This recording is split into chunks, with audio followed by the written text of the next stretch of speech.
everybody, it's Paige Evans. Thanks for joining me today. I have a new process video to share with you featuring my metal dies with We Are Memory Keepers. There's a heart, some flowers, and a leaf. Here it is right here.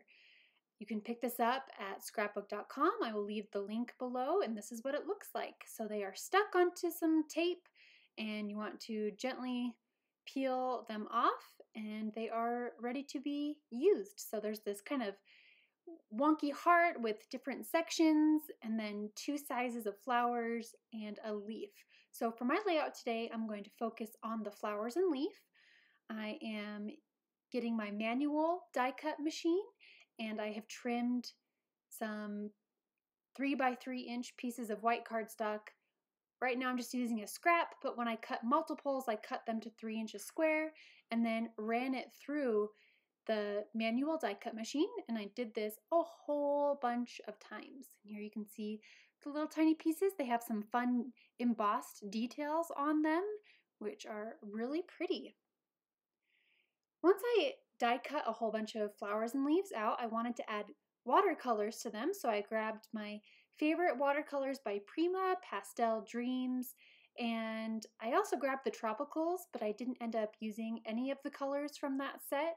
I just wanted to go with a really pastel vibe. So I added a lot of water onto the flowers and leaves and then dropped in some pigment.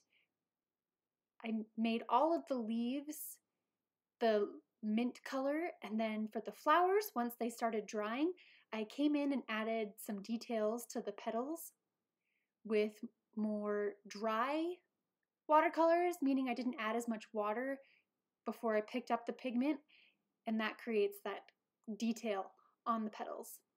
So now that they've dried, I just put them outside for a few minutes. They dried right up in this summer Colorado weather. I want to add splashes of watered down white acrylic paint, and this is just going to create some fun details. And I'm using this liquid gold from Paper Fashion, watering it down and then spritzing it, splashing it onto the flowers and leaves.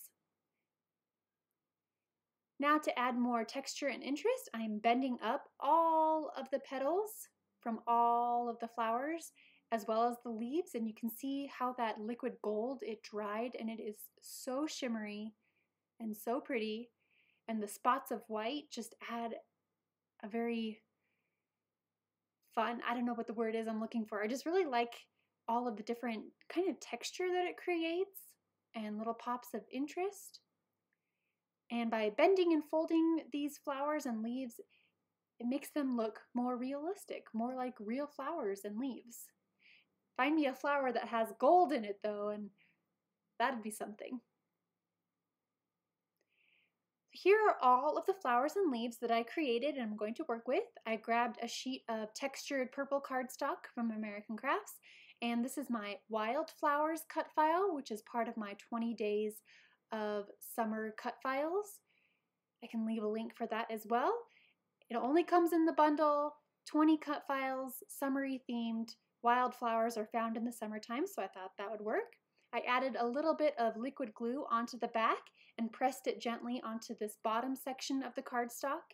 And now I'm grabbing the larger flowers first and placing them in a rainbow all over the wildflowers cut file. So the cut file mostly gets covered up, but you can still see it peeking through between all of the flowers.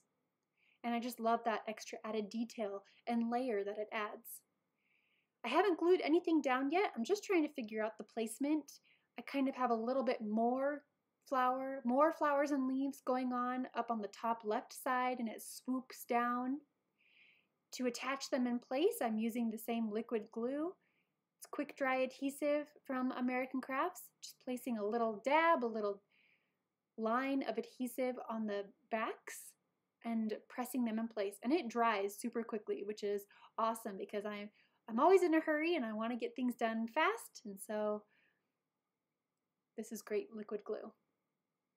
Continuing to glue everything in place, mostly where I had it.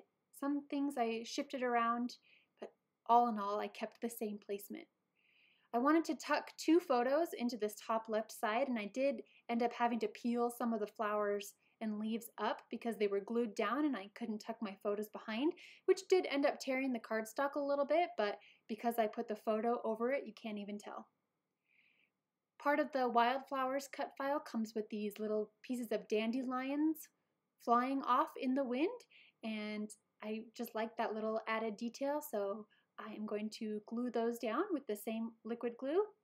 I had a few more leaves and flowers that I wanted to include, so I just overlapped them over the photos.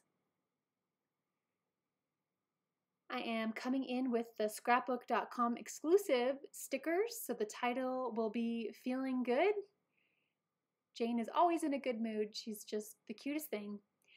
And there are a few pastel butterfly stickers, so I'm placing those at the top section so your eye is drawn even more to the photos by having these little pops of color. Tucking them around here and there, used 4 of them in the pastel colors, and added a little yellow flower sticker in between because why not? The last step is writing a couple lines of journaling. I'm using a dark blue pen in this kind of empty area over here on the right side. So the journaling will balance the photos on the left side. And that finishes this up. So it's a very dimensional and sparkly layout. I'm going to put it in my scrapbooks, and yes, the flowers will get a little bit squished, but the dimension will still remain. Thank you so much for watching. Let me know if you have any questions, and I will see you again in my next video.